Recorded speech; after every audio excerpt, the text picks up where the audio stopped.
এই জন্য সব কথার এক কথা হলো, এই মাহফিলগুলো দেওয়া হয় চরিত্র সংশোধন করার জন্য, এই মাহফিলগুলি দেওয়া হয় আত্মশুদ্ধি অর্জন করার জন্য। এই রমাদান মুবারক এসেছে, দেখেন রহমত মাগফিরাত চলে গেছে, রহমত আর মাগফিরাত চলে গেছে, এখন চলে আসছে নাজাত। এই সময়টুকু, এই যে ইতিকাফ, আজকে আসার সময় গাড়িতে মোবাইলে ঢুকলাম, ঢোকার পরে আহলে হাদিসের একজন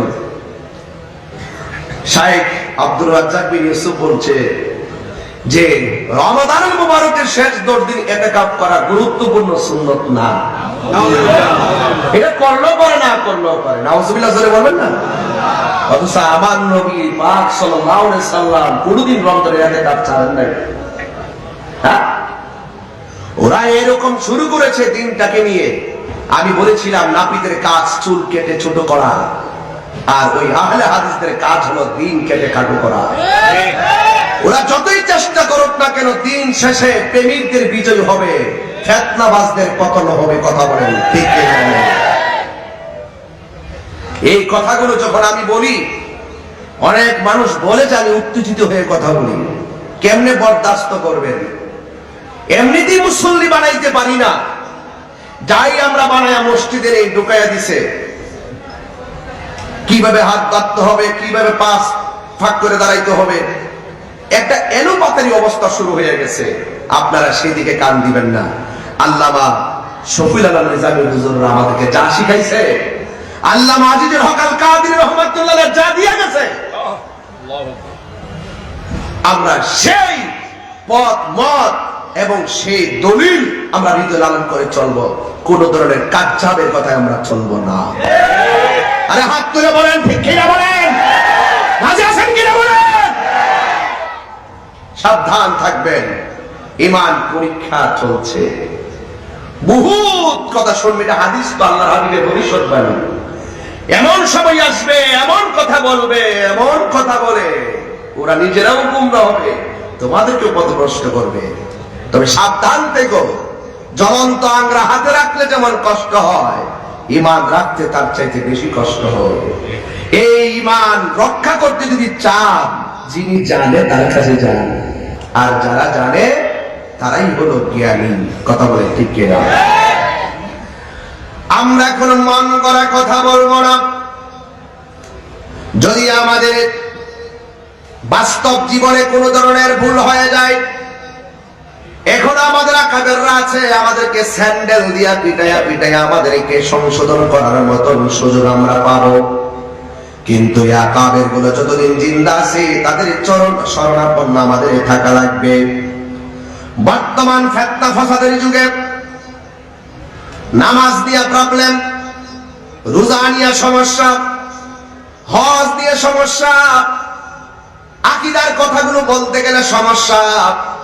যারা সমস্যা সৃষ্টি করে আমরা তাদের সাথে নাই, যাদের কাছ থেকে আমরা সঠিক দিশা পাবো তাদের কাছে আমরা সব সময় লেগে থাকবো। কথা বলেন ঠিক কিনা? হাজার হাজার মানুষ, রাত্র 12:30 বেজে গেল, এই গভীর রজনীতে যারা বসে আছেন, আপনাদের কাছে আমি অনুরোধ করব, এই রমাদান মুবারকের মাসটা বড় চমৎকার মাস। এই মাসটা পেয়ে আপনারা অবহেলা করবেন না। যারা অবহেলা করেছেন সবাই ঠিক হয়ে যান, আল্লাহর কাছে তওবা করেন। কারণ এই রমাদান মুবারক এমন একটা মাস, যেই মাসে রোজার প্রতিদান আমার আল্লাহ নিজের হাতে হাতে বান্দাদেরকে দান করবে। নিজের কুদরতি হাত মুবারকে বান্দাদেরকে দান করবে। এ যুবক ভাইয়েরা আমার, গভীর মনোযোগ। আল্লাহ রাব্বুল আলামিন আমাদেরকে দুনিয়ার জমিনে পাঠিয়েছেন টেন্ডারবাজি করার জন্য পাঠাই নাই, রাহাজানি করার জন্য পাঠাই নাই, বোমাবাজি করার জন্য পাঠাই নাই, সন্ত্রাসী করার জন্য পাঠাই নাই, চাঁদাবাজি করার জন্য পাঠাই নাই। কেন পাঠিয়েছেন আমার আল্লাহ রাব্বুল আলামিন কোরআনে বলেছেন, ওয়া মা খালাকুতুল জিন্না ওয়াল ইনসা ইল্লা লিয়াবুদুন। আল্লাহ রাব্বুল আলামিন বলেন, আমি মানুষ এবং জিন জাতিকে সৃষ্টি করেছি একমাত্র আমি আল্লাহর গোলামি করার জন্য। আজ যুবক ভাইয়ের আমার, যদি দুনিয়ার জমিনে গোলামি না করেন, যদি আপনি কাফের হয়ে যান, অকৃতজ্ঞ হয়ে যান, আল্লাহকে অস্বীকারী হয়ে যান, আল্লাহর বিধানের বিরুদ্ধে আপনি দাঁড়িয়ে যান, হাসরের ময়দানটা যেদিন কায়েম হবে, ওই দিন মানুষের মধ্যে কিছু মানুষ আরশে আজিমের নিচে ছায়া পাবে। আবার যারা দুনিয়ার জমিনে মানুষ আল্লাহর সঙ্গে নাফরমানি করেছে, তারা বলবে, আহা কি লাগে নাফরমানি করলাম। ওয়ায়াকুলুল কাফিরু ইয়া লাইতানি কুনতু তুরাবা, কি নাফরমানি করলাম রে, যদি মাটি হইতে মেচেতে ভালো ছিল, মাটি যদি হইতাম মেচেতে ভালো ছিল, কিসের জন্য দুনিয়াতে নাফরমানি করলাম, আফসোস করবে তারা। 8টা জায়গায় তারা আফসোস করবে, আহা যদি মাটি হইতাম অনেক ভালো ছিল। সেদিন কোনো কাজে আসবে না। আমার যুবক ভাইয়ের আমার, পায়ে হাত রেখে বলে দিয়ে যায়, জবানটা করে বলুন বিচার দিবসের মালিককে। এই আওয়াজে মানি না, জবান করে বলুন বিচার দিবসের মালিককে। আল্লাহ রাব্বুল আলামিন কোরআন কারীমের মধ্যে বলে দিয়েছেন, আলহামদুলিল্লাহি রাব্বিল আলামিন আর-রাহমানির রহিম মালিকি ইয়াউমিদ্দিন। বান্দা দুনিয়ার জমিনে কে কিভাবে চলতেছেন আমি জানি না, আমি কয়টা গুনাহ করছি আপনি জানেন না, আমার জীবনে আমি কত গুনাহ করেছি আমার পরিবার জানে না, আমার জীবনে এমন গুনাহ করছি আমার সন্তান জানে না, আমার জীবনে আমি এমন গুনাহ করছি আমার বন্ধু জানে না। আমার গুনাহের কথা আমার বন্ধুর কাছে বলি না, আমার ভাইয়ের কাছে বলি না, বললে শরম। কিন্তু মনে রাখবেন, যদি আমি না বলি, সবগুলা খবর পুঙ্খানুপুঙ্খানু যার দফতরে জমা হচ্ছে, জবান খুলে বলুন তিনি কে? যিনি বিচার দিবসের মালিক। এ যুবক ভাইয়ের আমার শুনেন, আমি বলে দিয়ে যাচ্ছি, আল্লাহ রাব্বুল আলামিন কোরআনুল কারীমের মধ্যে অনেক জায়গায় কত চমৎকার চমৎকার ভাবে বলে দিয়েছেন। আল্লাহ বলতেছেন কি শুনেন, ওয়াত্তাকু ইয়াওমান লা তাজজি নাফসুন আন নাফসিন শাইআ ওয়া লা ইউকবালু মিনহা শাফাআতুন ওয়া লা ইউখাযু মিনহা আদলুন ওয়া লা হুম ইউনসারুন। জবাব দিতে হবে আল্লাহর দরবারে, সেই দিন কেউ রেহাই পাবে না। আল্লাহ বলছেন, ওয়াত্তাকু, তোমরা ভয় করো, ইয়াওমান, সেই দিনকে, যেই দিনটা হলো কিয়ামতের দিন। আল্লাহ রাব্বুল আলামিন বলেন, যেই দিন কেউ কাহারো কোনো উপকারে আসবে না, কাহারো কাছ থেকে কোনো বিনিময় নেওয়া হবে না, কাহারো কাছ থেকে সাহায্য শাফাত কেউ শাফাত করতে পারবে না, এবং কাহারো কাছ থেকে বিনিময়ে গ্রহণ করা হবে না, এমনকি সে হাসরের ময়দানে সাহায্য প্রাপ্ত হবে না। তার মানে বোঝা গেল আমি বড় নিরুপায়, আমি বড় অসহায়।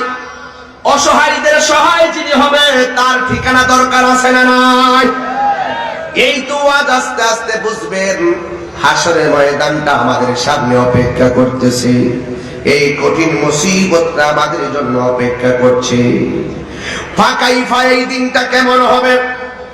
ইযা জামানাহুম লিয়াউমিল লা রাইবা ফিহি, যেই দিন সকল মানুষকে আমার আল্লাহ রাব্বুল আলামিন একত্র করবে, সেই দিন সম্পর্কে যারা পরিমাণ কোনো সন্দেহ আছে? যারা পরিমাণ কোনো সন্দেহ নাই। আল্লাহ রাব্বুল আলামিন বলেন, ওয়া উফিয়াত কুল্লু নাফসিন মা কাসাবাত ওয়া হুম লা ইউযলামুন। যা যা আছে সকল কৃতকর্মের প্রতিদান পূর্ণভাবেই তাকে দেওয়া হবে, তার উপরে কোনো জুলুম করা হবে না। আপনারা জবান খুলে বলেন, পাপ এবং ন্যাক কাজের হিসাব যার্রা যার্রা পরিমাণ যিনি নিবেন দিবেন। জবানটা খুলে বলেন তিনি কে? কষ্ট হচ্ছে আপনাদের? আমি একটু ঠান্ডা মাথায় কথা বলতেছি, কারণ এই দিনটা তো একটা দিন চলে যাওয়ার মানে হচ্ছে আমার জীবন থেকে একটা দিন এমন ভাবে চলে গেল, সেই দিনটা আর ফিরে আসবে।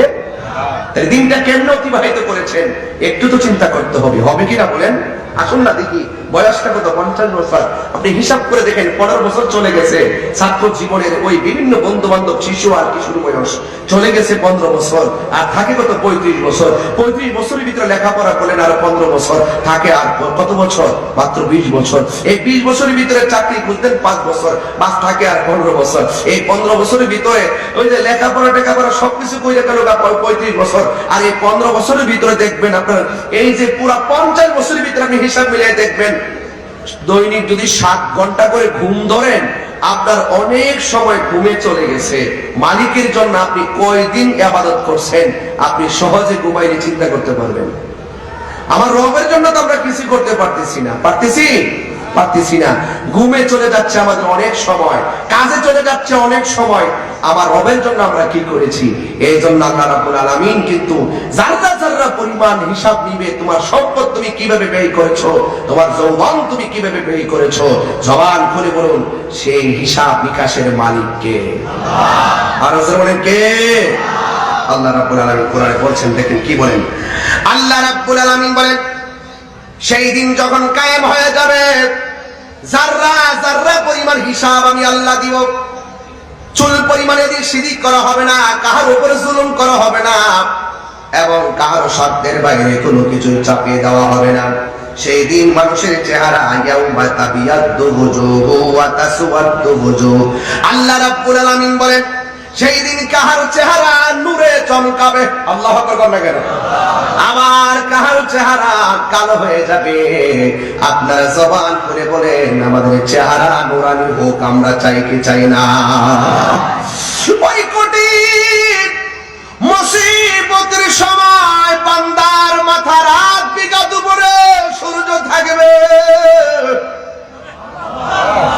কি উপায় হবে আপনারা আমার?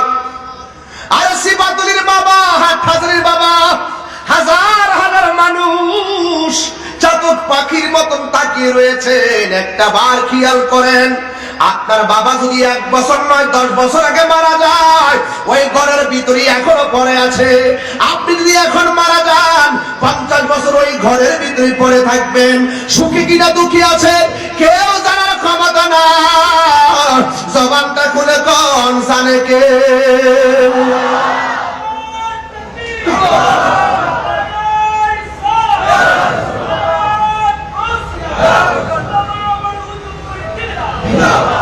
হারিয়ে যাব একদিন আমি, রব নাই ভুবন চিরদিন।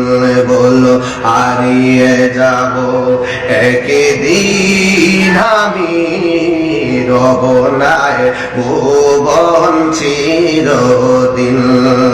ক্ষমা করে দিও তোমরা আমায়, বলো ক্ষমা করে তোমরা আমায়।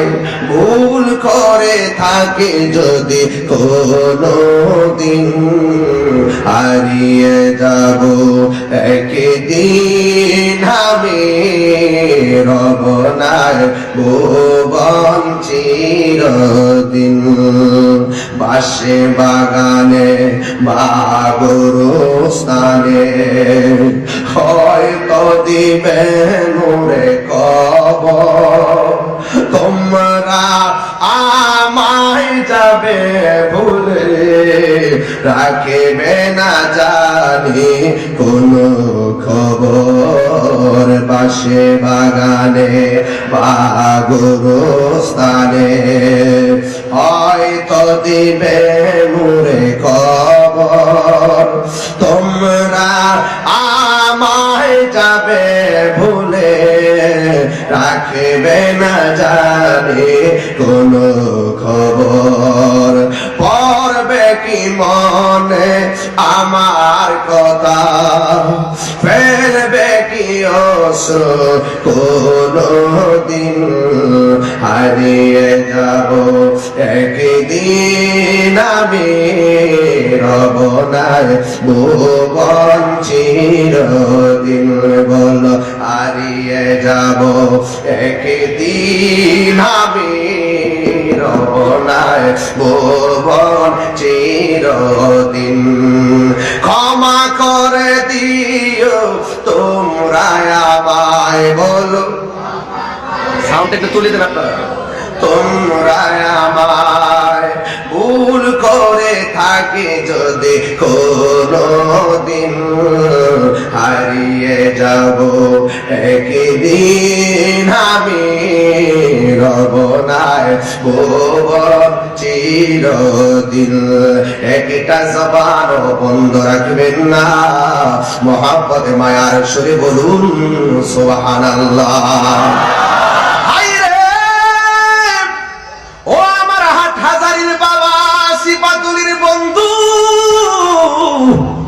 এই প্রথম গ্যালারিতে কতগুলা মানুষ বসে আছি, আমাদের মধ্য থেকে কে কারে কখন ছেড়ে চলে যায় বলতে পারি না। জবানটা খুলে বলুন হায়াতের মালিক কে। ও আমার তাদরিন নাফসুম বিআই আরদিন তামুত,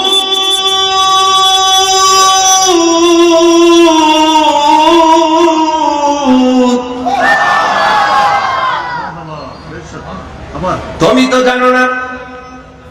আমার ভাইজান বলতেছে বেশক তেলাওয়াত করার পরে বলতেছে হুজুর আবার আসলে কোরআন নাজিলের মাসে কোরআন পড়তে ভালো লাগে, এই জন্য আমি শুরু থেকে কিছু আয়াত পড়ছি বেশি। এই নাজিল কোরআন নাজিলের মাসে যদি কোরআন তেলাওয়াত না করি গায়ে শান্তি লাগে না। কথা বলতে কি না বলে আপনার একটু জবান খুলে কি আল্লাহকে ডাক দিতে পারবেন ইনশাআল্লাহ? একে আমার যুবক পোলাপানগুলো কোথায় আছে দেখি তো, একটু দেখে আছে আপনারা? মাশাআল্লাহ অনেক লোক আপনারা আজকে এসেছেন এত গভীর রজনীতে। আমি তো মনে করছি বৃষ্টি বাদলায় মনে হয় আপনাদেরকে পাবো না, কিন্তু দেখা গেল আজকেই মানুষ বেশি এসেছে। কথা দেখে না। আচ্ছা এবার আবারও কি তেলাওয়াত করবো ইনশাআল্লাহ? আওয়াজটা কি জোরে হবে? হবে ইনশাআল্লাহ। সন্তুষ্টি কামনা হবে একজনের। জবান খুলে বলেন তিনি কে? আরো বড় করে বলে তিনি কে? কাইফা তাকফুরুনা বিল্লাহি ওয়া কুনতুম আমওয়াতান ফাআহইয়াকুম সুম্মা ইউমীতুকুম সুম্মা ইউহয়ীকুম সুম্মা ইলাইহি তুরজাউন।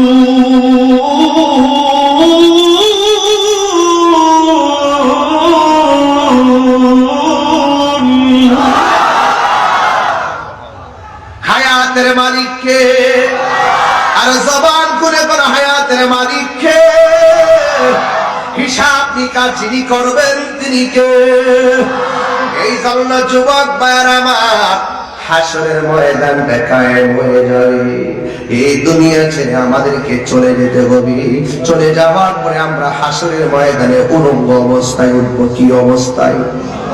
উলঙ্গ অবস্থায় উঠবো। কেউ কাহার দিকে এক সেকেন্ড তাকাইবার সময় পাবে না। মাথার উপরে সূর্য, সুরমার কাঠি যত বড় ঠিক এই পরিমাণ উপরে সূর্য থাকবে। মাটিগুলো থাকবে তামা। নিজের ঘামে নিজের সাঁতারে কাটবে।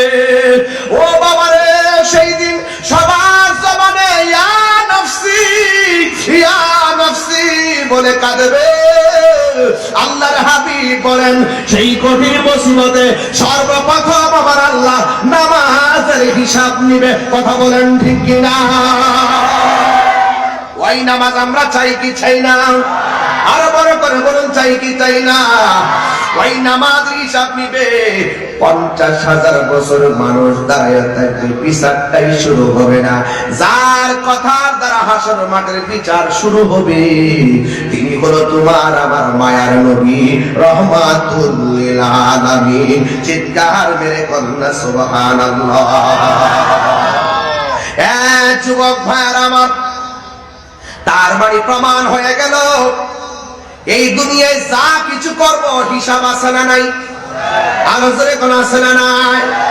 ও বান্দা, আজকের সিবাতুলি কামিল মাদ্রাসা মাঠে এত বিশাল বড় উরুস মুবারক, এত বছরের এত বিশাল বড় উরুস মুবারক, এত উলামায়ে কেরাম আপনাকে বলতেছে আপনি নামাজ পড়েন, উলামায়ে কেরাম আপনাকে বলতেছে আপনি রোজা রাখেন, উলামায়ে কেরাম আপনাকে বলতেছে আপনি হজ করেন, উলামায়ে কেরাম আপনাকে বলতেছে যাকাত দেন, উলামায়ে কেরাম বলছে ইবাদত করেন, উলামায়ে কেরাম বলছে নবীকে মহব্বত করেন, উলামায়ে কেরাম বলছে আউলিয়া কেরামের সুহবতে যান, উলামায়ে কেরাম বলছে মা বাবার খেদমতে যান, উলামায়ে কেরাম বলছে কুরআন পড়ো, উলামায়ে কেরাম বলছে নিজের জীবনকে সাজাও। আল্লাহ যে তোমাকে এই আল্লাযী খলাকাকা ফাসাওয়াকা ফাআদালাক ফি আইয়ি সূরাতিন মা শাআ রাক্কাবাক, সেই রব তোমাকে এত সুন্দর করে বানাইছে, তোমাকে কিসে তোমার রব থেকে দূরে সরাইয়া রাখছে? এই জন্য যুবক ভাইরা আমার জবানটা খুলে কোন, আমরা উপরে উপরে যা করি না কেন দেখেন একজন তিনি কে। সত্যি তো? এই বিশ্বাস আছে তো? আরে আছে কিনা বলেন ভাইরা আমার? জাররা জাররা পরিমাণ হিসাব তিনি নেবেন। Allah is our almighty and creator. আমরা এত নাফরমানি করি। আরে আজকে রোজা না রাখা দিনের বেলা যারা ভাত খাইছে, ইচ্ছা করলে আবার আল্লাহ মাছের কাটা গলায় লাগাইয়া তোমাকে বুবা বানাইয়া দিতে পারতো। কথা কোন ঠিক না বলেন? তুমি যে কত রাত্রে এশার নামাজ না পড়লা, রাত্রে বেলা ঘুমাইয়া ছিলা, তুমি যে সেহরি খাওয়ার পর ফজর না পড়া ঘুমাইয়া গেছো, ইচ্ছা করলে ঘুমের ঘরে আল্লাহ আমাদেরকে প্যারালাইসিস করে ফেলে রাখতে পারতো। তুমি অবাধ্যচারিতা করতেছো, আল্লাহ তোমাকে সুযোগ দিয়েছে মানে মনে করো না যে আল্লাহ তোমাকে ছাড় দিয়েছে, কিন্তু হাসর মাঠে ছেড়ে দিবে। একটু অবকাশ দিয়েছে করার জন্য। কেন জানেন? ওয়াহুয়াল গাফুরুল ওয়াদুদ, he is the forgiving and loving. তিনি প্রেমময়, তিনি ক্ষমাশীল, তিনি বান্দারে বড় মায়া করে বানাইছে। He is the first, last, open and secret, our creator and almighty. There is no god but Allah. তিনি ছাড়া কোনো মাবুদ নাই। তিনি সৃষ্টিকর্তা, তিনি সর্বশক্তিমান। He is the forgiving and loving. তিনি প্রেমময়, তিনি ক্ষমাশীল, তিনি তোমাকে বানিয়েছে। খালাকতু বিয়াদাইয়া, আমি আল্লাহ তোর চেহারাটাকে নিজের হাত দিয়ে বানাইছি। মায়া, মায়া রে মায়া, মায়া। বান্দার প্রতি আল্লাহর মায়া আছে না নাই? আল্লাহ দুনিয়াতে ছাড় দিয়েছে, কিন্তু হাসরের ময়দানে ছেড়ে দিবে না। জাররা জাররা পরিমাণ হিসাব গ্রহণ করবে। হাসরের ময়দানটা সামনে আছে, এই জন্য আমি ওই বিষয়ে আলোচনাটা শুরু করলাম। বন্ধুরে, ও যুবকের দল, আল্লাহ রাব্বুল আলামিনের হাবিব বলেছেন হাসরের ময়দানে সব নফসি নফসি বলে কাঁদবি। আজকে মনে বড় দুঃখ লাগে। আহলে খবিসের এক বড় হুজুর না কি কহে রে, কিছু বলতাম নি বাজার, আমার তো বাজার না বললে আমার মানে শান্তি লাগে না। সবাই বলে, আমি বলি আর টিকটক মৌলবী, এরা হইল টিকটক মৌলবী। আহলে খবিস যারা, এরা হইল টিকটক মৌলবী। এই টিকটক মৌলবীদের যন্ত্রণায় ফেসবুকটা আহত। আমার যুবক গুলা কই দেখি, পোলাপান গুলো কোথায়? টিকটক মৌলবীদের যন্ত্রণায় ফেসবুক কি আর বড় করে কর, আর ইউটিউব নিহত। ইউটিউব আর গুগল তো পুরা আইসিইউতে, গুগল পুরা আইসিইউতে। ওরা গুগলের ভিতরে যা আছে উল্টা পাল্টা ঢুকে রাখছে। আমরা তো আকাবের যারা, এই যে এলএমের কিতাবের লাইব্রেরি, এই যে জীবন্ত লাইব্রেরি, এখানে আমার পাশে বসে কথা বল ঠিক কিনা? আমাদের এই হুজুররা, আমাদেরকে এলেমের কথা, আমলের কথা, ঈমানের কথা, মহব্বতের কথা হৃদয়ে ড্রাফট করে দিয়েছেন, যেটা হাসরের মাঠে কাজে লাগবে। আর ওরা কি করছে? মন করা কথা গুগলের ভিতরে ঢুকাইয়া দিয়ে গেছে। ওরা জানে না গুগল টুগল যা আছে কুল্লু মান আলাইহা ফান, সব বিলীন হয়ে যাবে। অন্তরের তাকওয়া, অন্তরের রিয়াজত, অন্তরের ভালোবাসা, অন্তরের মহব্বত সব হাসরের ময়দান উঠবে। কথা বলে